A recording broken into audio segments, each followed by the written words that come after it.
কাঁচা আমের মোরব্বা দেখতে যতটা লোভনীয়, খেতেও কিন্তু দারুণ মজা হয়। তো এই মোরব্বার জন্য নিয়েছি আমি কাঁচা আম, যদিও আমার আমটা একটু হলুদ হয়ে গিয়েছে। তো এই আমটাকে আমি খোসা ছাড়িয়ে 2 ভাগ করে কাঁটা চামচের সাহায্যে ভালো করে কেচে নিব। কেচে এই আমটাকে আমি আধা ঘন্টার জন্য পানিতে ভিজিয়ে রাখবো, যেন আমের ভিতরে যে টকটা থাকে ওটা যেন বের হয়ে যায়। তো আধা ঘন্টা পর এই আমগুলোকে আমি এক এক করে পানি থেকে উঠিয়ে নিব। উঠিয়ে একটা ডিশের সাহায্যে এই আমগুলোকে রোদে শুকাতে দিব সারাদিনের জন্য, যেন এই আমের ভিতরে যেই পানি থাকে ওটা যেন শুকিয়ে যায়। তারপরে চুলায় একটা কড়াই বসিয়ে দিয়ে দিব পরিমাণ মতো পানি, দিয়ে দিব তেজপাতা, লং, এলাচ, দারুচিনি, দিয়ে দিব পরিমাণ মতো চিনি। তো আপনারা আপনাদের স্বাদ অনুযায়ী চিনি দিয়ে দিবেন। আর তারপরে দিয়ে দিব পরিমাণ মতো লবণ। তো লবণের পরিমাণটা একটু কমই দিবেন, কারণ লবণের পরিমাণ বেশি হলে খেতে ভালো হয় না। তারপরে যখন আমের শিরাটা বলক আসবে তখন দিয়ে দিব আমগুলো এক এক করে। তারপরে দিয়ে চুলার হিট কমিয়ে দিব। তো এই মোরব্বাটা আপনারা একদিনে দিতে যাবেন না, একদিনে দিতে গেলে আমের মোরব্বাটা ভেঙে যায়, খেতেও ভালো হয় না।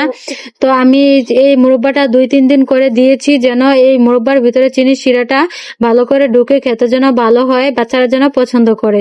তো এই যে দেখেন আমার মোরব্বার ফাইনাল লুক কতটা সুন্দর হয়েছে, কালারটাও কত সুন্দর আসছে মাশাআল্লাহ। তো আমার মোরব্বাটা কিন্তু একটুও নষ্ট হয়নি। তো আমার ভিডিওটি যদি ভালো লেগে থাকে সাপোর্ট করে পাশে